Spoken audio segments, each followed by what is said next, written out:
So guys, today is December 29. It's not that crazy over here at the shop, pero papakita ko pa rin kasi ito yung realidad na sometimes, alam mo yun, tinatawag nila to na rainy days, pero dito sa Canada, snow days yun.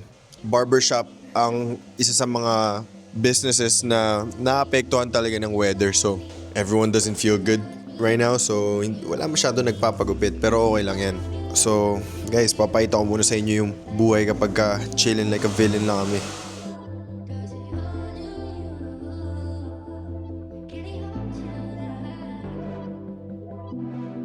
Someone finally decided to show up. I'm done. Yo, pass me my matcha. What do you see 34? I'm just joking, bro. 34 is crazy. Okay, yo, so we got some denim tears. Shout out to my dad. But geez, look at the feed though. Come on, bro. Shout out Christian. Book up Avery. Book up Avery. He's the one. Jeez. Today is a special video. We're gonna talk to a six-figure barber. And tatanungin natin siya kung ano yung mga ginawa niya para maabot niya yung pagiging six figures. Tatanungin natin kung paano siya nagsimula, how does it feel, and a lot of things, you know? And this guy, he's actually a very close friend of mine. He's my brother, so we're gonna talk to him later. Pero ngayon, I still have 2 more clients. After that, we're gonna go see him, and then we're gonna be driving around. Someone finally decided to show up. You know what I'm saying? So guys, see, like, this is an example of like having a control of your own time. You know what I'm saying? You know, controlling your own time. This guy showed up at, yo, Avery, what time did he come today, bro? 4 fucking PM, bro. Yo, guys, I'm trying to be like this guy, you know what I'm saying? This guy a boss man. James is a boss man, bro. Like, you see, guys? Ganun ang mga malulupit na barbero, you know what I'm saying? Kontrolado mo yung sarili mong oras. 4 PM is crazy. Kapag sa iba yan, baka tinanggal na yan. Tapos na yung araw ko dito sa barbershop. And ang six-figure barber na kaibigan, yo, pupuntahan na natin siya. Let's go, guys. So guys, it's snowing pretty bad in top tier in Canada. Guys, yo, tell your boy it's time to go. So guys, kasama na natin yung tropa nating six-figure barber. You know, so tatanungin na natin. Six-figure barber.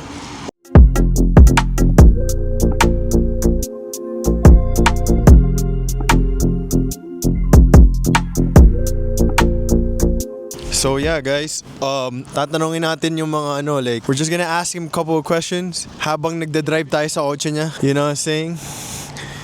Jeez, this guy's driving a C43. So, guys, this is what it's all about, you know?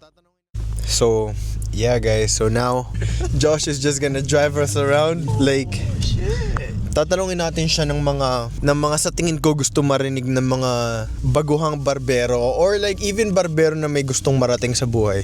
You know what I'm saying? Like, it doesn't matter kung baguhan ka or matagal ka na sa industriya, palagi ka pa rin dapat may gustong matutunan. You know what I'm saying? And tatanungin natin siya kung ano yung naging process, ano yung naging mga experiences niya as a barber. And now, as a six-figure barber, you know what I'm saying? So, yo Josh, ano ba yung ano, i-explain mo yung ano, yung sa tingin mong like brand ng barbering mo, like ano ka bang klaseng barber? Ano bang klase akong barber? Ako yung barber na nakikinig lang. Nung nagsisimula kasi ako, lagi ko lang pinapanood sila Lance, sila Luigi, Leo. Like, lagi lang ako nagtatanong kapag may mga bagay na hindi ko pa alam gawin or... So, ito yung nagsisimula ka pa lang? So, yeah. So, ito pa lang yung mga nagsisimula pa lang ako. Yeah, so, nung nagsisimula pa lang ako. Sige, ito, magandang question. Like, life before being a six-figure barber and now as a six-figure barber, ano yung pinaka, just explain your life. Nung bago pa lang ako, nung hindi pa ako barbero, marami ako naging trabaho. Nag-work ako sa warehouse, sa retirement home, sa McDonald's, Tim Hortons, Fortinos, yun. And parang muntikan ko nang maranasan lahat ng trabaho. Pero yeah, simula nung naging barber ako, ang mga nabago is masasabi ko yung lifestyle, lifestyle ko, and then yung perspective ko when it comes to like, you know, like things in general.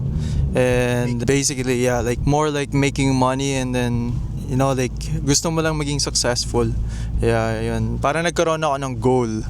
Simula nung naging barber ako. So, yung difference nung parang nung mga panahon na kasi ilang taon ka pa lang nagugupit? Boy, like na full time. Full time ngayon, 4 years. 4 years. So si Josh 4 years pa lang siyang full time na barber. And syempre, katulad ng lahat ng barbero, nung nagsimula tayo, wala pa tayong clients, like zero. So, ano yung ginawa mo nun before para magkaroon ka ng clientels ngayon? Dati kasi 'di ba, word of mouth yung yung parang marketing pa lang, 'di ba? Ngayon kasi like meron ka ng advantage eh. Like pag may cellphone ka, you know, may internet ka, wifi, whatever, take advantage of like social medias. Kasi dati wala talaga akong client, mga ginugupitan ko lang sa mga kaibigan ko, mga kilala lang din namin nila Lance. Hanggang sa yun, nakita ko yung TikTok, ayun, sobrang naging madali yung pagka-busy ko. And also syempre, ang pagbabarbering kasi hindi lang about yan sa paggugupit eh. Like nasa serbisyo mo rin yan. Wala, mabait ka lang na tao, nice ka lang na person sa kanila, you know, totoo ka lang, like nagiging ikaw lang, you know, like, just you being you. Yun yung pinaka-importante doon. Ako kasi actually like napanood ko yung naging growth ni Josh eh. From day zero hanggang sa who he is now, and kung nasa na siya pagdating sa career niya. Like I was there. Pero hindi lang ako nanonood kasi syempre like focus din ako sa sarili kong career noon nung nandun pa ako. Pero ang one thing talaga na napansin ko is like hindi lang kami na nauna yung nakatulong sa kanya kasi even though nagsisimula pa lang siya sa barbering noon, ako naman nagsisimula pa lang din yung career ko, like building clientels. Kasi nung mga panahon na yun, syempre alam na namin yung mga haircuts. Siya naman, nagpa-practice pa lang siya ng haircuts. May one turning point na nakatulong sa amin lahat na dahil baguhan si Josh, which is nung panahon na nauuso yung blowout taper. Nung nauuso yung blowout taper, since si Josh yung pinakabagong barber, siya lang yung willing mag-put ng energy dun sa makabagong haircut na yun. Like nung panahon, that was like 3 years ago, nung panahon na wala pa masyadong nagbo-blowout taper. Tapos kami nung mga kuya, ang gusto lang namin, syempre may mga clientels na kami noon, may mga gusto kaming haircuts na gawin, pero yung blowout taper sa amin bago pa. During that time si Josh, sumikat siya dito sa Oakville na nagbo-blowout taper.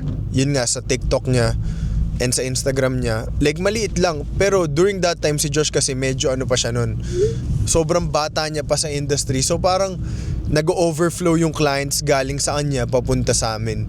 So kumbaga nung panahon na yun, nakakatulong din. Kumbaga iba-iba yung may nauna, pero sabay-sabay kami nag-build ng clientels. Pero nung nandun ako na napapanood ko yung growth ni Josh, one thing na meron siya nun talaga is trust dun sa grind na ginagawa niya. Even though hindi siya yung pinakabata, siya yung kumbaga wala siya masyadong clients and andun lang siya everyday. Nag-stick lang siya sa, alam mo yun, sa gusto niyang mangyari. And nung panahon na yun, like, kung hindi kami magiging barbero, hindi namin alam yung gagawin namin. Ganun namin naiisip yun. Like, kumbaga kailangan talaga mag-work yung pagiging barbero. Like, even though lahat kami graduate ng college, you know what I'm saying? Ako, like, graduate ako ng engineering. Si Josh, nag-police foundation siya during that time and gusto niya rin mag-nurse. So, kumbaga, marami talaga kaming gustong mangyari. Pero nung once na pinick up na namin yung barbering, parang, kumbaga nawala na kami ng choice kundi paganahin talaga to. Kasi, unang-una, like, nandito kami sa Canada. Syempre, mga Filipino tayo dumating dito sa Canada, mga wala tayong pera. Ang nakita namin is barbering. Same way na nakikita ng mga barbero yung pagiging barbero ngayon, na ito na yung magdadala sa atin sa tagumpay. Ganun ko nakita yung barbering dati.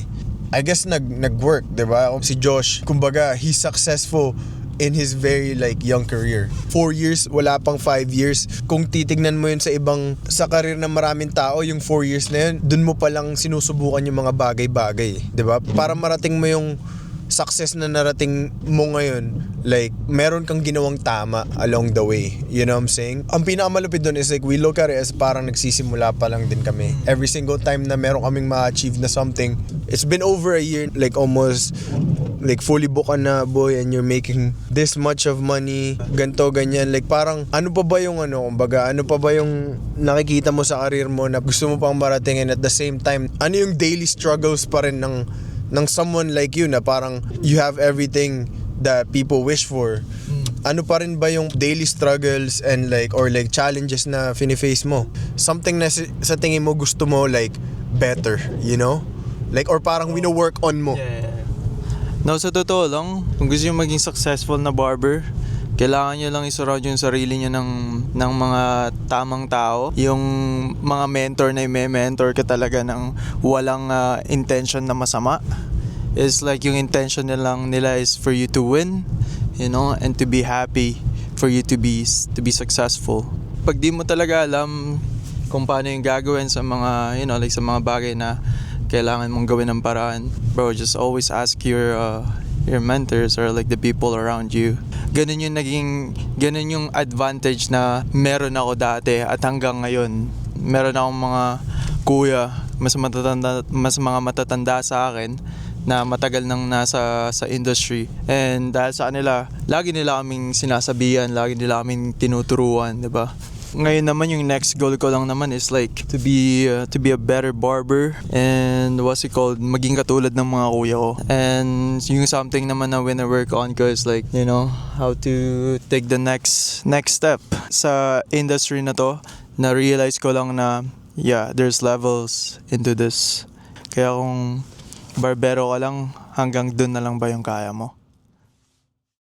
So yeah guys, yung pagiging six-figure barber, hindi naman yun rare. Kumbaga, makakamit mo yun kapag finalo mo lang yung mga tamang steps. Nagkataon lang talaga na marami sa amin sa top tier yung ganun. You know what I'm saying? And si Josh, nagawa niya yun sa mabilis na panahon. Like, una niyang naranasan yung pagiging six figures, maybe like 2 years pa lang ng career niya. So yun, parang gusto lang namin i-share, and nakikita nyo marami kami mga batang kasama sa company. The more na na-expose na sila sa mga katulad namin and na-expose na sila sa way kung paano namin nagawa. So sila pwede nilang ma-pick up yun. Kumbaga kahit mga bata pa sila, kasi ako sa mga barbero namin, like isa na ako sa mga matatanda even though I'm only 25 years old. Kumbaga may mga bata kami mga barbero dito. Meron kami mga batang 17 years old, 16 years old. Avery is 18 years old. Alam mo yun? And siguro ang average namin as a company is like, I don't even know, maybe like 25 years old. So, or like 23 years old, 22 years old. So mga bata pa talaga. As a bata, as a barber, may expose ka sa ganung larangan. Umpisa ka pa lang ng karir mo, mataas ka na agad kasi meron kang mga kasamang papakitaan ka na posible pala. Even though Josh, when he started, he was 21. Nakamit niya yun at 23. Kumbaga, kunwari si Avery, nag-start siya ng 17. Kahit makamit niya yun at 19, magiging masaya kami sa kanya. Kasi kahit bata pa lang siya, naranasan niya na yun. Alam mo yun? So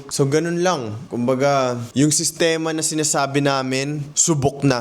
Marami na kaming napanood. Meron kaming multiple barbers per shop na busy. And what's crazy is lahat ng mga nagsisimula sa amin, even though less than a year and a half pa lang sila nag-work, nagiging busy agad sila. And realistically, yung numbers na na-tap into nila is, kumbaga, hindi na masama. Kailangan nyo kaming i-follow sa everyday life namin para mas maintindihan nyo yung sistema. Kasi kahit anong sabihin namin and kahit anong paliwanag namin, anong ginagawa namin, hindi nyo maintindihan yun until gawin nyo mismo sa sarili nyo or mag-build kayo ng sarili nyong sistema. Yeah, so what we want to say is like, the new currency is being fast and efficient. You know what I'm saying? Like, hindi naman porkit mabilis, pangit na agad yung gupit eh. You know what I'm saying? Like, kumbaga kahit anong gupit, magandang gupit, pangit na gupit, kung i-compare nyo dun sa mga nasa-search nyo sa Instagram, pangit talaga. You know what I'm saying? May masasabi talaga kayo. Pero, ang pinaka-importante lang is masaya ba yung client nyo? You know what I'm saying? Masaya. Yun yung tinatawag na fast and efficient. Kumbaga, subukan nyo munang sanayin, i-train. Diba? Lahat ng sinasabi namin, part of the system. Hindi namin sinasabi yun para lang mang rage bait kasi ganun talaga kami magtrabaho. And nakikita nyo naman. Yeah, sana may natutunan kayo galing sa six-figure barber namin na si Josh. And mas marami pa tayong matututunan galing sa kanya. And sa marami pa namin mga iba pa namin barbers, tatanungin din namin sila ng mga tanong na sa tingin ko gusto nyong masagot. So, guys, I'll see you guys on the next one. Peace.